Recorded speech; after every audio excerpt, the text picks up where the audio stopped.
Welcome to the Evalesco Healthy, Wealthy and Happy podcast. The information provided on and made available through this video and podcast does not constitute as financial product advice. The information is of a general nature only and does not take into account your individual objectives, financial situation or needs. It should not be used, relied upon or treated as a substitute for specific professional advice. We recommend that you obtain your own independent professional advice before making any decisions in relation to your particular requirements or circumstances. Hi, welcome to the Evalesco Healthy, Wealthy and Happy podcast. My name's Jeff and I'm your host. And I'm very pleased to be joined today by financial advisor Virginia. Thanks for joining me, Virginia. Thanks for having me. We're going to be talking a case study on the benefits of retirement advice. Before we get into the money side of things, Virginia, tell us, what do you like to do to be healthy and happy? I like to go to the gym after work, try and keep active, and also like to read a book just to relax my mind a little bit. And then we do a lot of cooking at home, try out new recipes, try and stay healthy. Yeah. I've seen lots of the leftovers come into the office for lunch, so I know that there's some good quality stuff coming through the kitchen, which is great. Yeah. So back to your day job, which is helping clients with retirement advice. We're going to talk about a case study of some clients that you and I have worked with recently. Now, obviously, we're leaving the names out to protect confidentiality, but maybe start with giving us a bit of background on the clients and where they were at when they came to see us. Yeah, so it was sort of earlier last year where we had the first conversations with them, where we started, and they were just looking at selling their home at that time and sort of started the process of that. And then when we met with them again, they had already sold it and then obviously had about $6 million left over from that and wanted some advice on what to do with it. They had sort of come to us saying that they definitely want to buy 2 more apartments, but then they've also got some extra money left over, want to have conversations on what their options are with that. And then their family situation was a little bit more difficult as well, and one of the daughters got involved in all the meetings, so we just sort of worked our way through that. Yeah, that's right. So they, a really good story, come to Australia and worked hard in small business, accumulated their assets mainly through property, and then wanting to help their daughters. They're in their about 80, both around about age 80, aren't they? And so wanting to help their daughters was a key priority, but also then making sure that now, they're selling the big family homes, they don't need that anymore, and what they do next was sort of the key priorities for them. Yeah, that's right. So what did we do? What were some of the things we talked about, some of the strategies we put in place? Yeah, so we had a meeting with them and we talked about a couple of options that they had. So it was always clear that they wanted to buy at least 1 apartment, maybe 2, and they were still working through that.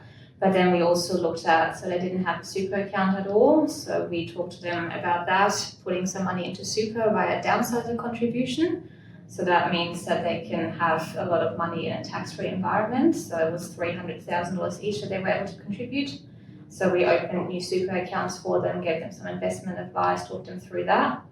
And then there was also extra money left over that we sort of said maybe we can open an investment account as well, invest that for them, manage it for them, and then if there's bigger lump sums, they could take from that. And then within super, we started a pension, so they can start receiving a regular income stream as well to help them with their expenses every month. So those are some of the things that we looked at doing for them. Yeah, absolutely. And I think a couple of the important things that we looked at for them were, they were familiar with property. They have property, they have another investment property. They bought property. They're really comfortable with property. And so it's not about trying to tell them that that's not a great idea. I mean, if it wasn't a great idea, we would tell them. Yeah. But, in buying property and under their circumstances could be an appropriate strategy. So we're really comfortable, and it makes sense if people are going to, feel comfortable moving forward with the strategy that they're familiar with, then we would like to work with that. But super was new for them, wasn't it? Because, being small business owners, at their age, SGC wasn't a thing when they were, primarily in the workforce. So, educating them on the benefits of super, and that was something that they weren't really familiar with, so that was a good outcome for them. Yeah, that's right. So they had never really invested into shares or anything like that, or a diversified portfolio, so we really spent a lot of time talking through that, trying to make them feel comfortable with that as well, so that was definitely a big part of the process. Yeah, and one other slight complication for them is they're looking at spending a fair bit of time each year overseas as well, so had to factor in a bit of planning around, what that means for their tax status and residency status. Yeah, so we did some retirement modelling for them as well, looked at different scenarios, living in Australia, living overseas, not being an Australian tax resident, how does that play out for them? So we looked at that and talked through all of that. Yeah, which was, for them, their plan is to split their time, but if that changes and things do change, we want to be, they want to be fully aware of what their options are. Yeah, that's right. Around that. And then the other part of it is estate planning, so working with them to think about what they need to do to, when the new situation arises, it's going to be a little bit different to where they previously had a lot of their assets was in one house, and it was a bit simpler in terms of how it was going to be split as well. Yeah, so we had a discussion about the estate planning as well, and one of the daughters got involved too, especially because there were some family tensions throughout some of that time. So we discussed what the new situation would be for them, what that means for estate planning purposes, and we sort of talked through that in detail to try and make them feel more comfortable and informed.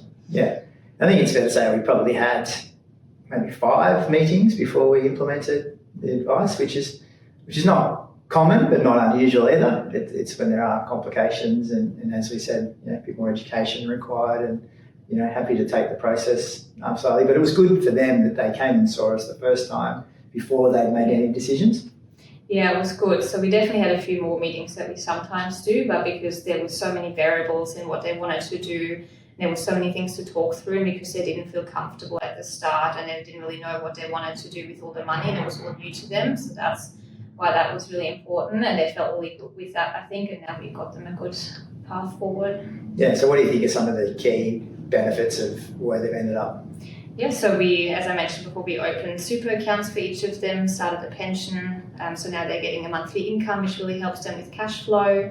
We talked about all the estate planning side, so they're looking at implementing that, getting updated documents done.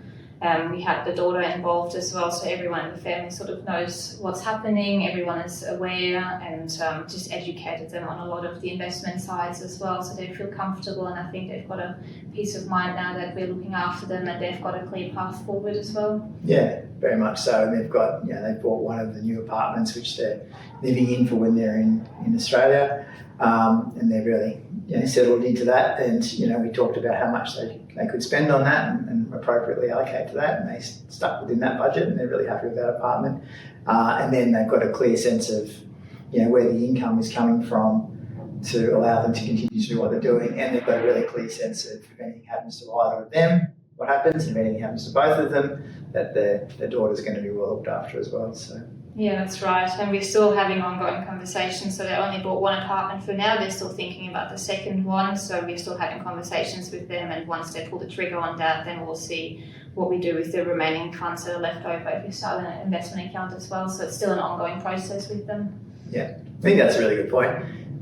In this process, it has been an ongoing, evolving conversation. And that's reality. That's real life, isn't it? Yeah. Sometimes we like to have, come in, what are your clear goals, what's your current situation, here's the plan.